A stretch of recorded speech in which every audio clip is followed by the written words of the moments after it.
তোমার সাথে আমারে কেউ দেখলে মদিনা জানবো, আর মদিনা জানলে আমারে তালাক দিব। তালাক দিলে দিব, অসুবিধা কি? আরে কি গো, মদিনা যদি আমারে তালাক দেয় তাহলে আমি কই যাব, কি খাবো? আমি তো কোনো কাম করি না। কেন? আরে কাম কইরা কি হইব? মদিনার বাপে মরার আগে যে সম্পত্তি তারে দিয়া গেছে তাতে দুই পুরুষ বৈশা বৈশা খাইতে পারবো। আরে তাতে কি আমার হক নাই? মদিনা বিবি ছাড়াও কিন্তু অন্য মাসের টাকা আছে, এই টাকা দিয়া তোমার 4 পুরুষ বসে বসে খাইতে পারবো। সেটা কে বলবো না? এখন বলবো না, চলো উঠি। যাবো কই? আমরা দুজন নৌকায় ভাসবো। তোমার আমি বলছি, কাছার আমার বাড়িতে ঢুকবা না, ওই তোমারে আমি 2 টুকরা করবো। ভাবি ভাবি ভাবি, আমি রজব না, হালিম। হায় আল্লাহ, আপনি কিছু মনে নেন না ভাই, আমি বুঝি নাই। না না, আমি কিছু মনে করি নাই। স্বামী দুষ্ট প্রকৃতি রইলে বউ এরকম মারধর করতেই পারে, এটা দোষের কিছু না।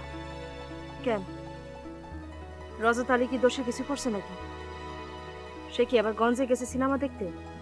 না, এটা অন্য দোষ। পুরুষ মানুষের অবশ্য এরকম দোষ একটু থাকতেই পারে। কি সেটা শুনি? না মানে ভাবি, একজন মেয়ে মানুষের সাথে দেখা ভাবলাম আপনি, কাছে গিয়ে দেখি না, ভুল দেখছি। ভাবি আমি আসি, আপনার ভাবি আবার আমার জন্য অপেক্ষা করুন। আরে ভাই, দুনিয়াতে চন্দ্র সূর্য যেমন একটা, স্ত্রী তো একটাই, তার অমর্যাদা করা বিরাট অন্যায়। কি বলেন ভাবি? জি। আসসালামু আলাইকুম। কি হলো রজব আলী, ব্যথা পাচ্ছ নাকি? না, আজকে মনে হইলো বুকের মধ্যে কে যেন একটা দা দিয়া কোপ দিল।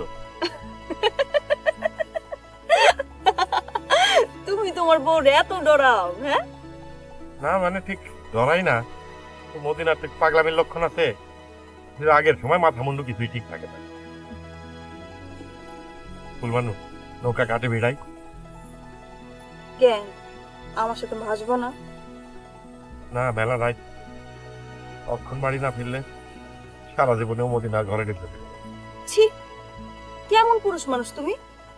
এমন একটা স্ত্রী সংসারে ইঁদুরের মতো থাকো কেন? হ্যাঁ, আর তাছাড়া আমার কথা ভাববা না?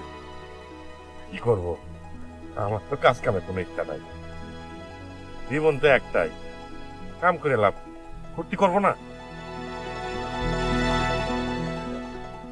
এমন কিছু করো যাতে তোমারও লাভ হয়, আমারও লাভ।